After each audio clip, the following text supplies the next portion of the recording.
ठंड में गरीब की झोपड़ी। आज तो पानी एकदम बर्फ जितना ठंडा है, हाथ जमने को हो रहे हैं।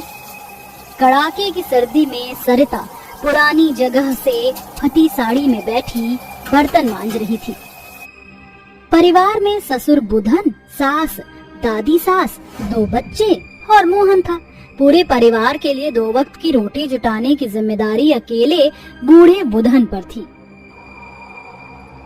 सुनो जी, घर में जरा भी राशन नहीं है, बहू खाना कैसे बनाएगी?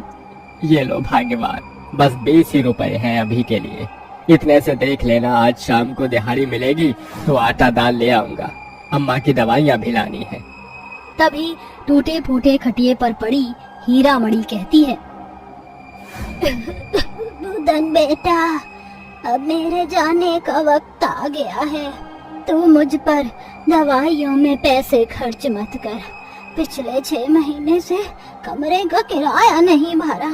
तू घर का किराया भाड़ा देख, वरना कहीं ऐसा ना हो कि इस सर्दी में हम गरीबों के सर से ये छत भी छिन जाए। इस सच को स्वीकारना बुधन के परिवार के लिए बड़ा ही मुश्किल था। जहां अमीरों के लिए सर्दियों का मौसम सुहावना होता है, मगर गरीबों के घर परिवार पर ये ठंड जैसे कहर बनकर बीतती है। ऐसे ही समय बीतता गया और एक दिन लालचंद आ धमकता है। अरे ओ बुधन, बाहर निकल। लालचंद जी, आप यहाँ?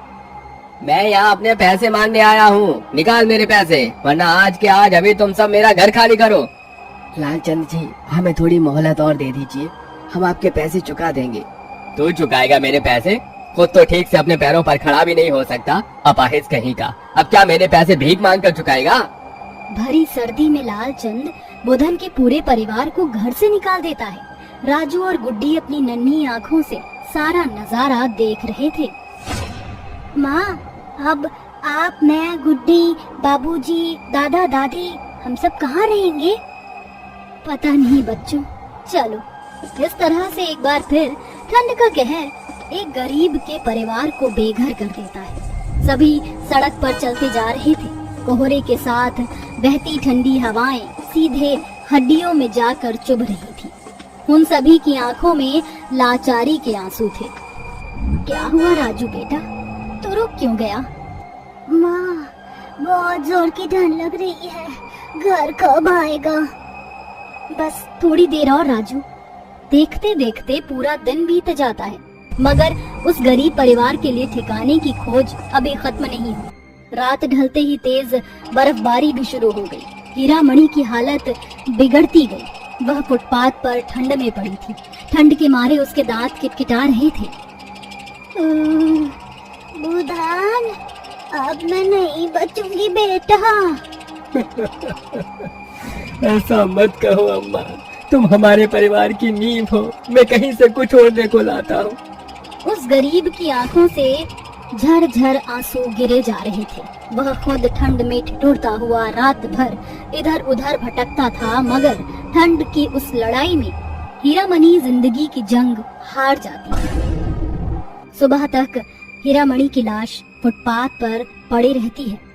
बुधन का पूरा परिवार फूट फूट कर रोता है।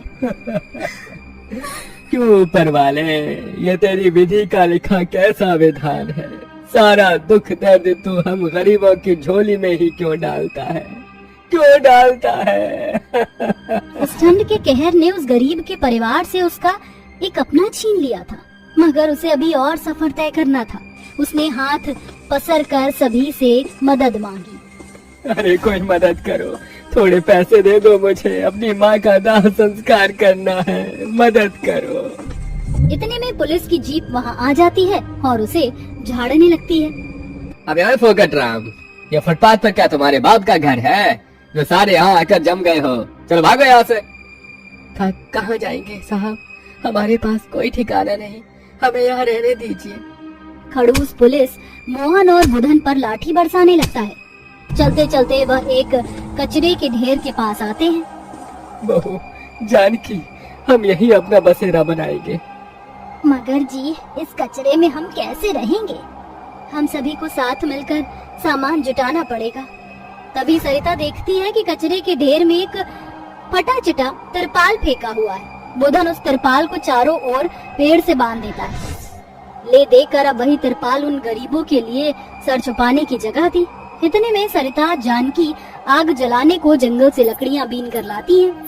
माँ, मुझे बहुत ठंड लग रही है, भूख भी लगी है। बच्चों को भूख से मचलता देखकर बुधन और मोहन का कलेजा कचोट पड़ता है और उसकी आंखों से टप टप आंसू गिरते हैं। मेरे बच्चों, अपने गरीब दादा को एक दिन और दे दो, कल मैं दाना पानी कहीं से भी ले आऊंगा। भूख रोटी की कीमत एक गरीब से भला कौन जान सकता है। सभी रात भर ठंड से कांपते हुए उस तिरपाल में काटते हैं, मगर आधी रात बहुत तेज बर्फबारी होती है। ठंड 3 गुना बढ़ जाती है। ये ठंड तो खून जमा देने वाली है, अब क्या करेंगे। इस तिरपाल के नीचे भी ठंड से आड़ नहीं ली जा रही। जानकी, अगर इस ठंड में हमें जिंदा रहना है तो हम सभी को झोपड़ी बनानी होगी। माँ, ठंड लग रही है, कुछ ओढ़ने को दो ना। क्या दूं मेरे बच्चों, यहाँ ओढ़ने को कुछ भी नहीं है। माँ, फिर तो हम भी बूढ़ी दादी की तरह बिना कम्बल के मर जाएंगे ना। फिर आप सभी मेरे और गुड्डी के लिए भी रहोगे। ऐसे तो घर के बिना हमारे बाद आप और बाबूजी भी मर जाओगे और फिर दादा दादी भी मर जाएंगे। हम बेघर क्यों हुए माँ? हम सब मर जाएंगे। आंसू पोंछ लो मेरे बच्चों, हम नहीं मरेंगे। हम सभी अपनी झोपड़ी बनाएंगे जिसे हमसे कोई भी नहीं छीनेगा और न कोई हमें भगाएगा। इसके बाद मोहन अपनी अपाहिज कुर्सी से नीचे गिर जाता है और जहाँ एक तरफ बुधन सर्दी सहते हुए झोपड़ी बनाने के लिए लकड़ी काटता है, वहीं दोनों सास बहू घास फूस इकट्ठी करके झोपड़ी के लिए दीवार बनाती हैं। वह सभी ठंड की मार झेलते हुए 2 दिन बीतने तक मेहनत लगाकर आखिरकार झोपड़ी खड़ी कर लेते हैं, जिसे देखकर सभी की आंखों में आंसू थे। फिर भी बुधन की आंखों पर अपनी माँ की लाश नाच रही थी, जिसे इस ठंड के कहर में उसने खो दिया था।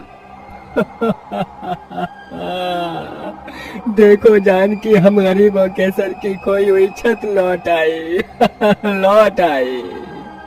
सभी झोपड़ी के अंदर आ जाते हैं।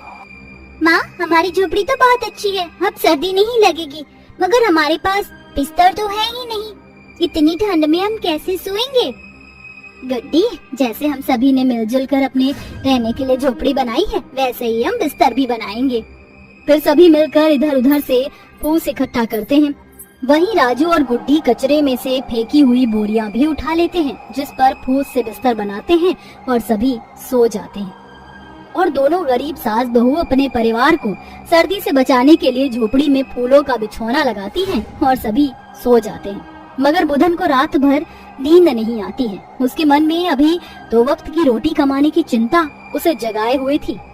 अगली सुबह जानकी, काम देखने जा रहा हूँ, कोई काम मिलेगा तभी तो दाना पानी आएगा। वह दिन भर भूखे प्यासे काम की तलाश में भटकता है, जहाँ उसे ईटा भट्टी में 200 की दिहाड़ी पर रख लिया जाता है। वह ठंड में ईटा ढोता और हाथ जम जाने पर आग ताप कर फिर से उठ खड़ा होता। उसकी आंखों में आज एक खुशी थी, क्योंकि आज वह अपने परिवार को 2 वक्त की रोटी खिला पाएगा। शाम को वो राशन लिए झोपड़ी में लौटता है। ये लो बहू, आटा दाल लाया हूँ, खाना बना लो। आज कई दिनों के बाद हम गरीबों की झोपड़ी में चूल्हा जलने जा रहा है। जिस दिन घर से बेघर हुए थे, आखिरी बार उसी दिन हम गरीबों के घर चूल्हा जला था। ये ठंड भी हम गरीबों से कितने इम्तिहान लेती है। इसके बाद सरिता झोपड़ी के बाहर माटी के चूल्हे पर खाना बनाती है और सभी साथ में मिल बांट कर रोटी खाते हैं। वहीं अब गरीब बूढ़े बुधन की मदद करने के लिए दोनों सास बहू सड़क बनाने के सीमेंट बालू ढोने में मजदूरी करके 100-200 कमा कर लाती हैं, जिसे वह अपने परिवार के लिए कंबल और गर्म कपड़े खरीद कर लाती हैं। अब उस गरीब परिवार के पास ठंड में रहने के लिए झोपड़ी, पहनने के लिए कपड़े और खाने के लिए 2 वक्त की रोटी थी, मगर इसके बदले बुधन को बड़ी कीमत चुकानी पड़ी।